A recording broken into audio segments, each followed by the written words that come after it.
In the summer of 71, a small Arab-Berber military expedition crossed the strait separating North Africa from the Iberian Peninsula. This force was led by a Berber general named Tariq ibn Ziyad. He commanded a modest group, standing on a foreign shoreline, isolated and outmatched by the forces waiting for them inland. Waiting for them was the Visigothic kingdom. They held entrenched power, possessed immense wealth, and fought with the overwhelming advantage of defending their home territory. Tariq's men were marching toward a grim calculation. His small landing party was about to face King Roderic's united army, a force of roughly 70,000 men. With an ocean behind them and a massive army in front of them, the invaders were physically trapped. When a group realizes they have no escape, their instinct shifts from fighting to fleeing. Stopping that collapse requires a leader to intervene before the panic becomes permanent. Upon landing in Spain, Tariq issued an order that defied standard military logic. He commanded his men to destroy the very boats that had just carried them across the sea. Historians still debate whether the ships were burned to ash or merely dismantled. However, the psychological weight of the act remains the same. By destroying the transport, Tariq made a cold calculation. He physically and permanently removed the option of retreat from his soldiers' minds.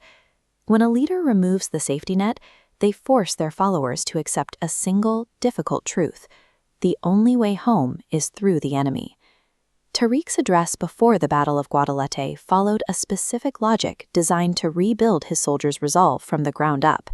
He began by forcing them to look at the environment.